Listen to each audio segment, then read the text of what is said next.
চোখে চোখ রেখে লড়া হবে। প্রতিটি বুথে আমরা এজেন্ট দেবো এবং যারা আমাদেরকে ডিস্টার্ব করতে আসবে তাদের বিরুদ্ধে কিন্তু আমরা আইনত ব্যবস্থা নেব। এই হাড়োয়া এবং দেগঙ্গাতে মুসলিম লীগের এমএলএ ছিল, কারণ মুসলিম প্রধান অঞ্চল, সেই জন্য মুসলিম ভোট একটা বড় ফ্যাক্টর। কিন্তু আপনার বিরুদ্ধে যিনি দাঁড়িয়েছেন তিনি একজন মুফতি সাহেব, তার কথা মুসলিম সমাজ শোনে। এই ক্ষেত্রে কি আপনার অনেক নেগেটিভ পয়েন্ট হয়ে যাচ্ছে? একটা হেভিওয়েট চোরের দল, হেভিওয়েট, শুধু ছোটোখাটো না, হেভিওয়েট চোরের দল। যে দল থেকে পুরো মন্ত্রিসভার ম্যাক্সিমাম মন্ত্রী তারা জেল খেটেছে, এই দলে উনি দাঁড়িয়েছেন এবং ওনার নিজের তো কথার সঙ্গে কাজের মিল নেই। আর উনি নিজেকে গন্ডার মনে করেন, তার মানে উনি নিজেকে মনে করেন যে উনি পশু।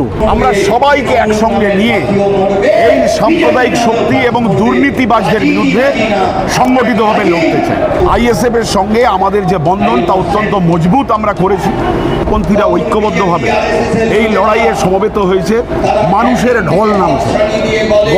দুর্নীতিবাজদের এবং সাম্প্রদায়িক শক্তিকে এই রাজ্য থেকে উৎখাত করার জন্য বিজেপিকে হারানো এবং তৃণমূলকে তাড়ানোই হচ্ছে আমাদের একমাত্র লক্ষ্য।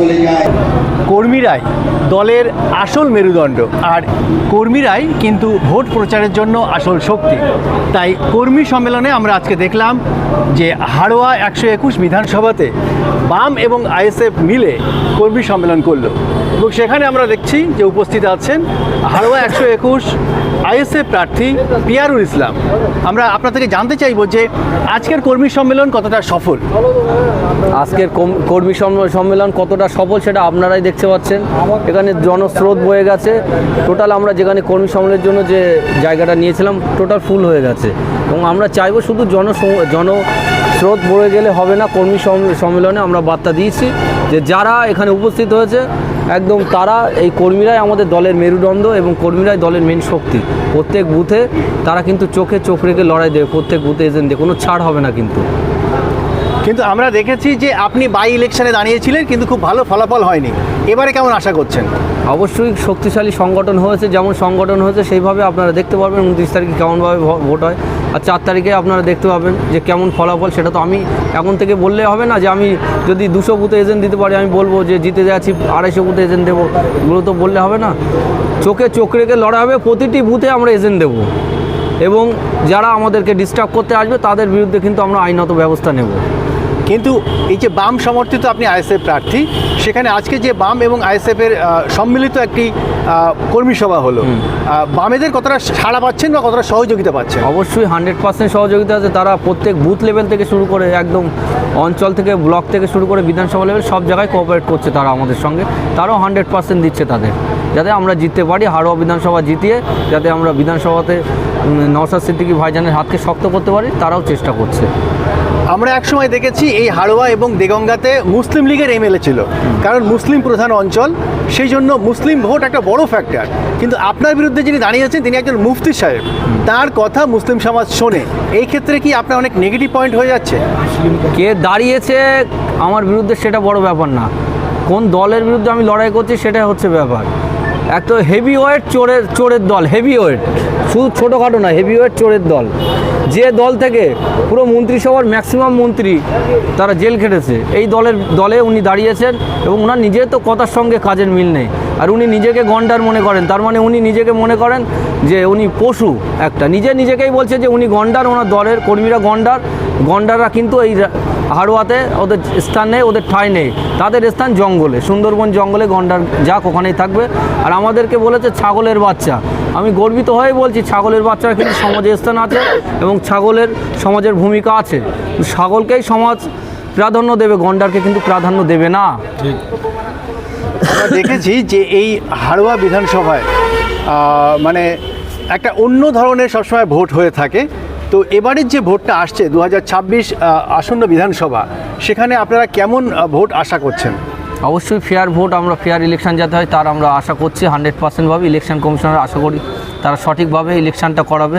প্রত্যেক বুথে বুথে সিসি ক্যামেরা যেমন দিয়ে ওনারা এআইয়ের মাধ্যমে যেন জেলাতে যেন দেখতে পায় যে কোথায় ছাপ্পা হচ্ছে বা ছাপ্পা যাতে না মারতে পারে তার ব্যবস্থাগুলো যাতে করতে পারে, সেগুলো খেয়াল রাখলে আমরা হাড়োয়াতে ফেয়ার ইলেকশন চাই, এটা হচ্ছে মেন কথা। এসআইআর কতটা ফ্যাক্টর? এসআইআরটা করেছে কারা? সেন্ট্রাল গভর্নমেন্ট পাস করেছে, আর রাজ্য সরকার সামনে বলছে এসআইআর করতে দেবো না, পিছনে ওরা এসআইআরকে সাপোর্ট করছে। এরা একে অপরের পরিপূরক। সেন্ট্রাল গভর্নমেন্ট যে কোনো আইন পাস করলে এই রাজ্য সরকার পিছন দিয়ে তাদের হেল্প করে এবং সামনে দিয়ে বলে করতে দেবো না, একই ব্যাপার। মানুষ বুঝে গেছে, মানুষ আর তাদেরকে চায় না। মানুষ কিন্তু এই বিজেপি সরকারকে আর চাইছে না, মানুষ সব কিছু জেনে গেছে। আপনাদের এরপরে অন্যান্য সভা বা মেগা সভা কি আছে? যেমন থাকে, পথ র্যালি আছে, পথ মিছিল আছে, স্ট্রিট কর্নার আছে, বড় প্রোগ্রাম আছে, নওশাদ সিদ্দিকী ভাইজানের প্রোগ্রাম আছে, সংযুক্ত মোর্চার বড় প্রোগ্রাম থাকবে। আপনারা যখন নানান প্রোগ্রামে যাচ্ছেন তখন সাধারণ মানুষের কতটা সাড়া পাচ্ছেন? আমি বললাম তো, একটু আগেই বললাম, সাধারণ মানুষের প্রচুর সাড়া, বিশেষ করে বারাসাত 2 নম্বর অঞ্চল, যেখানে ভোট আগে হতোই না।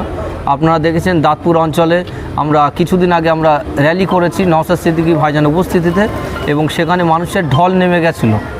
সেখানে মানুষের উচ্ছ্বাসে এত মানুষ বলছে আপনারা ভোটটা করার ব্যবস্থা করুন, আমরা বুথে ভোট দিতে যেতে পারি না। আমরা তাদেরকে আশ্বাস দিয়েছি যে প্রত্যেক বুথে আমরা এজেন্ট দিয়ে দেখাবো, প্রত্যেক বুথে আপনারা ভোট দিতে যাবেন, যাতে আপনারা আপনাদের গণতান্ত্রিক অধিকারটা প্রয়োগ করতে পারেন, তার ব্যবস্থা আমরা করব। বেশ, ধন্যবাদ। 2021-এর নির্বাচনের সঙ্গে 2026-এর নির্বাচনের অনেকগুলো পার্থক্য আছে। তার মধ্যে আমরা দেখেছি যে 2021-এ সংযুক্ত মোর্চা তৈরি হয়েছিল বাম, কংগ্রেস এবং আইএসএফ, কিন্তু 2026-এ কংগ্রেস নেই, সেখানে বাম এবং আইএসএফের একটা মোর্চা তৈরি হচ্ছে, জোট তৈরি হচ্ছে। তো সেই জোট নিয়েও কিন্তু নানান জটিলতা ছিল। তারপরেও আমরা দেখছি যে আজ 121 হাড়োয়া বিধানসভাতে বাম এবং আইএসএফের যে সমস্ত কর্মী আছে তাদের নিয়ে কর্মী সম্মেলন চলছে। তো আমরা পেয়েছি বাম নেতা ইমতিয়াজ হোসেনকে, তার থেকে আমরা জেনে নেব যে বামেদের সঙ্গে আইএসএফের এখানে জোট ঠিক কতটা মজবুত। না, প্রথম কথা বলি, এদের সঙ্গে আমাদের কখনোই এই জোটের জটিলতা ছিল না। আপনি যেটা বলেছেন, 21 সালে কংগ্রেসের সঙ্গে আমাদের সিট যে আন্ডারস্ট্যান্ডিং সেটা হয়েছিল। এবারেও আমরা কংগ্রেসকে বলেছিলাম, কংগ্রেস থাকেনি, কংগ্রেস নিজেরা লড়বে বলেছে, তো কেউ নিজেরা একা একা লড়তেই পারে। আমরা একটা জিনিস বুঝে নেন, আমাদের রাজনৈতিক যে বোঝাপড়া, সেই রাজনৈতিক বোঝাপড়া অনুযায়ী বাম, গণতান্ত্রিক, ধর্মনিরপেক্ষ শক্তি সহ এমনকি ব্যক্তিগত কোনো মানুষ যদি এই সাম্প্রদায়িক এবং দুর্নীতি, সাম্প্রদায়িক শক্তি এবং দুর্নীতির বিরুদ্ধে লড়তে চায়, আমরা সবাইকে একসঙ্গে নিয়ে এই সাম্প্রদায়িক শক্তি এবং দুর্নীতিবাজদের বিরুদ্ধে সংগঠিতভাবে লড়তে চাই। সেজন্যই আমরা আইএসএফের সঙ্গে আমাদের যে বন্ধন তা অত্যন্ত মজবুত আমরা করেছি, এবং আপনারা দেখছেন অসংখ্য কর্মী তারা আজকের এই সভায় এসেছেন, এবং যেখানে যেখানে আইএসএফের সঙ্গে বামপন্থীরা ঐক্যবদ্ধভাবে এই লড়াইয়ে সমবেত হয়েছে, মানুষের ঢল নামছে। গতকাল যে নমিনেশন পর্ব হয়েছে সেখানেও আপনারা দেখেছেন যে অসংখ্য মানুষ সমবেত হয়ে একটা ব্যাপক উৎসাহ নিয়ে দুর্নীতিবাজদের এবং সাম্প্রদায়িক শক্তিকে এই রাজ্য থেকে উৎখাত করার জন্য বিজেপিকে হারানো এবং তৃণমূলকে তাড়ানোই হচ্ছে আমাদের একমাত্র লক্ষ্য। তার জন্যে বাম, আইএসএফ এবং সিপিআইএমএল তাদের সঙ্গেই আমাদের জোট হয়েছে। কংগ্রেস যেমন নেই, সিপিআইএমএল একটা শক্তি নতুন করে আবার আমাদের সঙ্গে যুক্ত হয়েছে। কিন্তু আমরা গতবারে দেখেছি যে এখানে ফরওয়ার্ড ব্লক আলাদা করে তারা প্রার্থী দিয়েছিল। ফরওয়ার্ড ব্লক আর বাম ফ্রন্ট দুটো এক নয়। ফরওয়ার্ড ব্লক ব্যক্তিগতভাবে তাদের রাজনৈতিক কাজকর্ম করতে পারে, কিন্তু বামফ্রন্টের যে বোঝাপড়া, সেই বামফ্রন্টের বোঝাপড়ার সঙ্গে কিন্তু কোনো অসুবিধা হয়নি। এবারেও বামফ্রন্ট এবং আইএসএফের যে জোট, সেটা অত্যন্ত মজবুত জোট। আমাদের বোঝাপড়ার মধ্যে কোনো ঘাটতি নেই, বোঝাপড়ার মধ্যে কোনো দিন বোঝাবুঝির কোনো অসুবিধা নেই। আমরা ঐক্যবদ্ধভাবেই সব স্তরের কর্মীদেরকে আমরা এটা বোঝাতে সক্ষম হয়েছি যে আমাদের সামনে শুধু নয়, গোটা পশ্চিমবঙ্গ রাজ্যের খেটে খাওয়া শ্রমজীবী, ছাত্র, যুব, মহিলা, কৃষক, শ্রমিক, তাদের সামনে বিপদ হচ্ছে বিজেপি এবং তৃণমূল। সুতরাং